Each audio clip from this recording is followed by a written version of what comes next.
Un mois après l'ouverture de ses terrains le 27 mars dernier, District 5 a inauguré son centre sportif de soccer à 5 jeudi au complexe 5600 sur Hochelaga.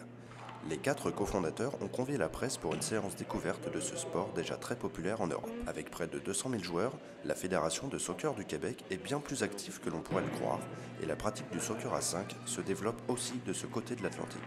On a fait le constat, moi comme tant d'autres, qu'au niveau des infrastructures, il manquait de terrain, tout simplement. Il faut savoir que le soccer est le sport numéro 1 au Québec et au Canada, très loin devant le hockey sur glace.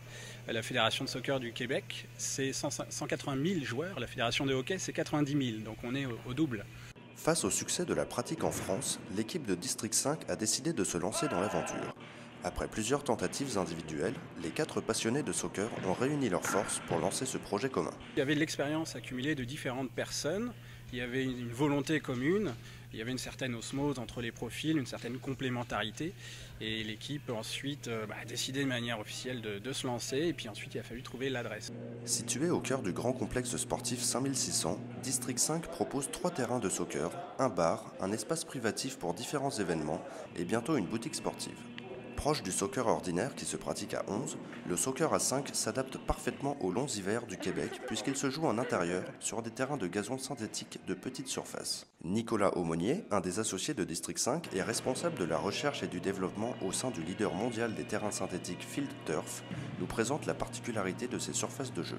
Là, l'idée ici, c'était justement d'essayer d'inclure dans ce projet des systèmes innovants utilisant des remplissages différents, comme par exemple remplissage organique qu'on a ici, une sous-couche également qui a été développée à Montréal et qui est fabriquée à Montréal, qui réintègre les gazons synthétiques en fin de vie. Un des 3 terrains du centre est d'ailleurs en cours de brevetage et fait l'objet d'un test grandeur nature au sein de District 5. Donc là, étant donné que c'est des petites surfaces qui sont beaucoup plus sollicitées, on joue à 5 contre 5, tout le monde court, tout le monde piétine le gazon, puis finalement, c'est ce qu'on recherche, là, essayer de venir valider notre produit le plus rapidement possible.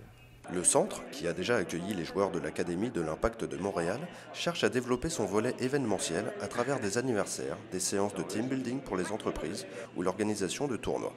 Cependant, District 5 est accessible à tous sur réservation. Un reportage d'Alizé Calza et Timothée Beurdelet pour l'Outarde Libéré.